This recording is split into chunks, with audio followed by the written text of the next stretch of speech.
حضرت عروہ بن مسعود کہتے ہیں کہ صلح حدیبیہ کے سال جب قریش نے مجھے بطور ایلچی سفارتکار محمد صلی اللہ علیہ وسلم کی خدمت میں بھیجا تو میں نے حضور اکرم صلی اللہ علیہ وسلم کی ایسی تعظیم دیکھی۔ ابھی حضرت عروہ بن مسعود نے اسلام قبول نہیں کیا تھا، لیکن آپ فرماتے ہیں کہ میں نے دیکھا کہ محمد صلی اللہ علیہ وسلم اگر وضو فرماتے ہیں تو صحابہ وضو کے پانی کے لیے لپکتے ہیں، ان قریب تھا کہ یہ پانی کے لیے آپس میں لڑ پڑتے۔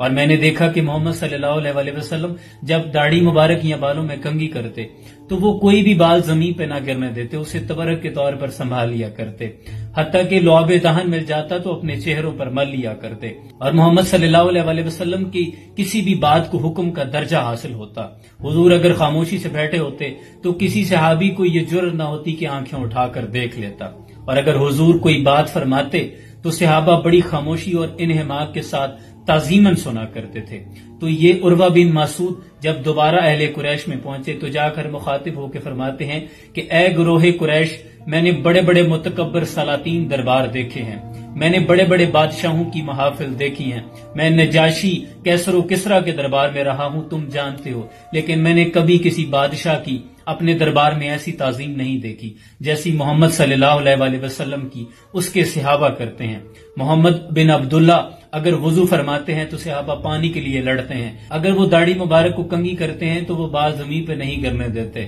اور ان کی ہر بات کو حکم کا درجہ حاصل ہے، وہ سر کٹانے کے لیے تیار رہتے ہیں۔ یاد رکھو میں ایسا لشکر دیکھ کر آیا ہوں کہ وہ جذبہ شہادت سے اس قدر سرشار ہیں، اس قدر باہمی محبت اور جذبہ اتفاق رکھتے ہیں کہ وہ تمہیں ایک ایک کر کے قتل کر ڈالیں گے۔ وہ تو صرف محمد صلی اللہ علیہ وسلم، محمد بن عبداللہ کے حکم کے منتظر ہیں،